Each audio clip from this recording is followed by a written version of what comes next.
हमारे साथ हम उनका साथ, सबका साथ सबका विकास बंद करो। নরেন্দ্র মোদীকে তার দলের মধ্যে থেকে শুনতে হচ্ছে তার স্লোগান চলবে না, বন্ধ করো। বিরোধী দলনেতা আমি অর্গানাইজেশনের দায়িত্বে নেই।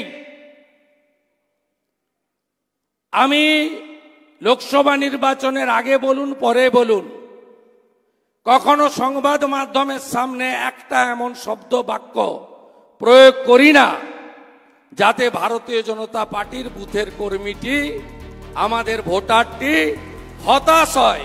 হিন্দু বাঁচাবো, সংবিধান বাঁচাবো। আর বলবো,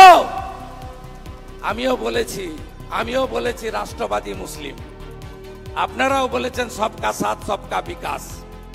আর বলবো না, বলবো जो हमारे साथ हम उनका साथ, जो हमारे साथ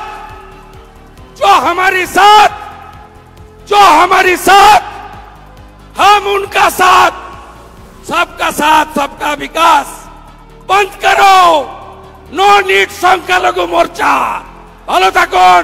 জয় শ্রীরাম, জয় শ্রীরাম, জয় শ্রীরাম। सबका साथ सबका विकास আমরা তো বারবার বলেছিলাম এটা ভুয়ো, এটা হচ্ছে না। এখন বিজেপির মধ্যে থেকেই সেটা নিয়ে নানা রকম ব্যঙ্গোক্তি বন্ধ করা, স্টপ করতে হবে, বন্ধ করতে হবে, খুব উগ্রভাবে বলা হলো, খুব কড়া করে বলা হলো এই স্লোগান চলবে না, বন্ধ করো। তো বিজেপি বুঝুক, সবকা সাথ সবকা বিকাশ এটা তো এমনিতেই ভাঁওতা। এখন যারা বলছেন রাজ্য বিজেপি, তারা out of frustration, out of depression, এই লাগাতার ভোটের হার, তার থেকে নজর ঘোরাবার জন্য নেতৃত্বের বিশ্বাসযোগ্যতা নিয়ে বিজেপি দলের কর্মীদের মধ্যে প্রশ্ন উঠে গেছে। এসব থেকে নজর ঘোরাবার জন্য এই ধরনের মন্তব্য করা হয়েছে।